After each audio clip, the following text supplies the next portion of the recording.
When I look back over 73 years, I can't help but feel the weight of all the things I thought I understood, but didn't. I spent more than half my life chasing achievements, fitting into roles, doing what I believed I was supposed to do. You know, the kind of life that, on the surface, looks orderly and respectable. And only now, at 73, do I understand something so simple, so profoundly small, yet so easily missed, that I wonder why it took me 52 years to see it. I don't say this to impress anyone or to sound wiser than I am. Far from it. I share it because maybe, if you hear it now, it might save you some of the time I lost. I remember sitting on my porch just a few months ago, watching the sunlight scatter across the garden and realizing that I had spent decades in a kind of quiet performance, never fully noticing the small, ordinary miracles around me. There's a quiet sadness in realizing how long it can take to see what truly matters. But there's also a gentle hope. It's never too late to start noticing, to start listening to yourself. Even a single pause, a slow breath, a quiet look at the sky, a few minutes spent doing something just because it brings you joy, can be a doorway to something different. And if you pause for even a moment, you might hear the same whisper I finally heard after all those years. Life is not about perfection, it's about presence. As a child, I watched carefully. I watched my parents work tirelessly, always striving, always measured against some invisible standard I didn't yet understand. Their hands were rough from labor, their voices soft but firm, reminded me to be careful, to be polite, to try hard, to be good. Mistakes were quietly noted, not celebrated, and I absorbed it all like a sponge, not realizing I was building invisible rules for myself that would follow me for decades. I remember trying to write a story once, spilling my imagination across the page, only to have a teacher point out how it didn't fit the assignment. At the time, I felt small. My ideas weren't enough. My imagination wasn't valuable unless it conformed. That feeling lingered for years, shaping the way I measured myself. And though it guided me toward responsibility and discipline, traits I am grateful for, it also kept me from listening to the parts of myself that wanted to wonder, to play, to explore life in ways that weren't tidy or measured. Sometimes I think about little moments like that, the quiet frustration of a child being molded before she even knew her own shape. How much of what we believe even now is quietly inherited from childhood, and how much of it has shaped the paths we take without our permission.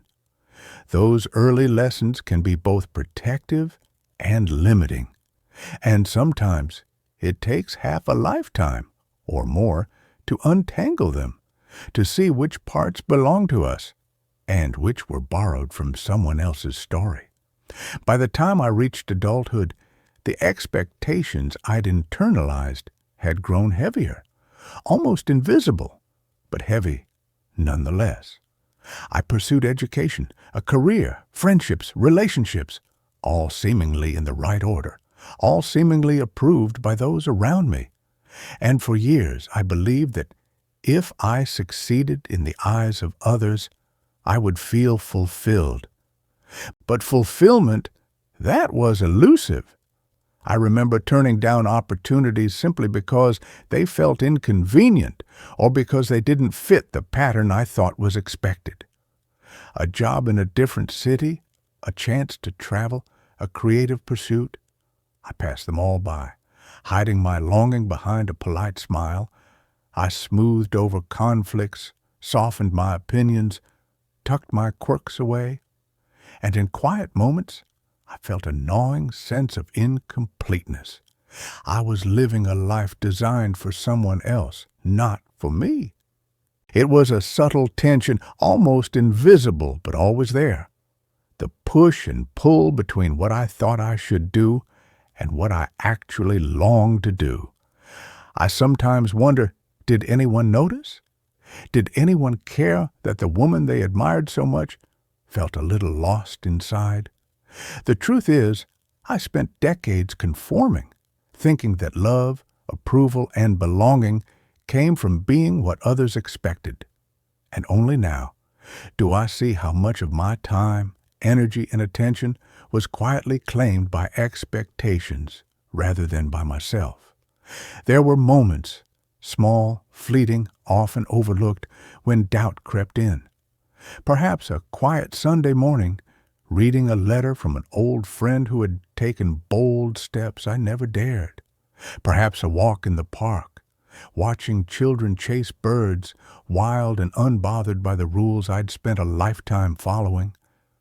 And in those moments, I asked myself, have I really lived, or have I just done what was expected?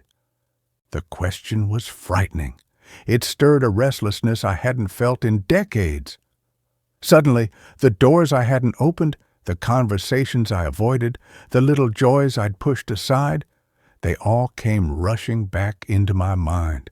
And I realized, slowly, that I had allowed the world's standards to shape my life more than my own curiosity, more than my own heart. It wasn't dramatic. There were no fireworks, no sudden crisis, just a quiet, insistent awareness that change, however tentative, was possible. I remember sitting with a cup of tea staring out at the gray winter sky and thinking, what if I still have time to do some things differently? It hurt, in the way that truth often hurts, but it was also quietly liberating. I learned the quiet power of saying no. At first it felt almost wrong, like I was betraying love, duty, or decency. But each no became a tiny act of freedom, a small rebellion, a tiny reclamation of my life. I remember telling a friend I couldn't help with a project simply because I wanted to rest. And I felt the tiniest spark of liberation, almost like taking a first deep breath after decades underwater. I began setting aside little spaces for myself, a morning with a book, a slow walk without a destination, a cup of tea just for pleasure. At first, they felt trivial, almost foolish. But each act reminded me that caring for myself isn't selfish, it's necessary. And slowly, the woman I had tucked away began to reappear. The one who wanted to laugh without restraint, to sing in the kitchen, to let her curiosity lead. These were small choices, quiet rebellions against decades of conformity. Yet they were powerful, because for the first time in years, I felt like I was living for me, not for someone else's expectations. And that felt like coming home. I carry regrets, of course. The chances I didn't take, the feelings I didn't share, the paths I ignored because they weren't suitable. Some days, regret presses down like a heavy weight, reminding me of all I might have missed. But I've learned to meet it with compassion. For myself, for the choices I made under the conditions I had. I remind myself I did the best I could with what I knew. And maybe, in trying to be perfect, I was trying to love, imperfectly, but sincerely. That's the quiet, hard lesson of age. Mistakes and missed opportunities don't erase the value of life. They are part of it.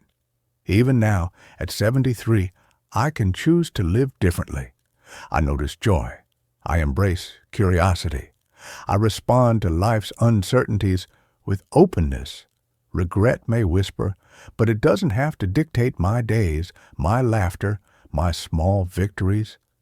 And sometimes, when I pause to breathe, I feel a strange, gentle gratitude for the very mistakes that taught me how fragile and precious life truly is. I've discovered that joy often hides in the ordinary, in moments I once overlooked. a morning sunbeam falling across the kitchen floor, a letter from a friend I haven't spoken to in years, the laughter of children in the park, unself-conscious, wild, free.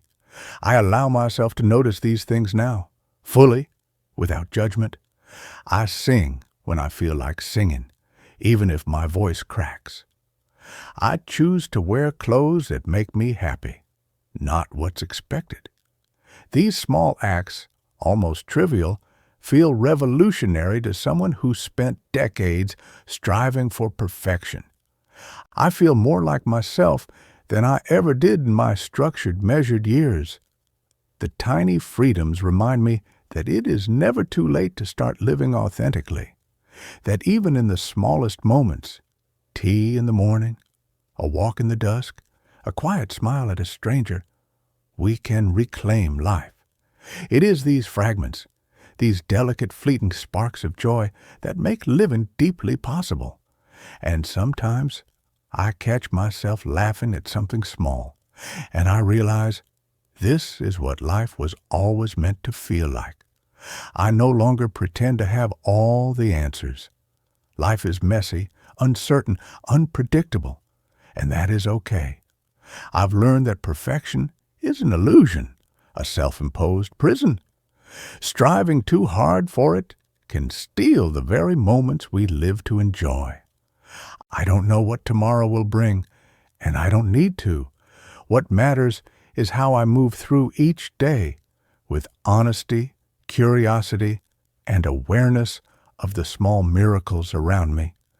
Uncertainty has become my teacher. It reminds me to listen, to pause, to stay humble, and in that humility, I find freedom. Freedom to be imperfect, to be human, to explore who I am and who I might still become. At 73, that is enough. Enough to savor a sunrise, a conversation, a smile, a moment of quiet solitude. Enough to marvel that life can still surprise me even now, even after decades of trying to get it right. If my story has any purpose, it is not to teach, lecture, or correct. It is a quiet invitation. Don't waste decades chasing the mold others set for you. Don't silence curiosity, joy, or your own voice in pursuit of perfection. It is tempting, I know, the approval, recognition, the safety of being good in everyone else's eyes. But life is too fleeting, and the cost is too high. I cannot reclaim the 52 years it took me to learn this, but I can choose how to live today with intention, honesty, and gentleness toward myself. Perhaps if you hear these words, you might pause, reflect, and ask yourself, am I living for me or for someone else's expectations? And if you do, even for a single moment, that pause could be the first step toward reclaiming the life that has always belonged to you. It doesn't need to be dramatic. It doesn't need to be heroic, just intentional, just aware, just human. And maybe, in that awareness, you'll find the same quiet, liberating truth I finally discovered. It's never too late to start listening to yourself.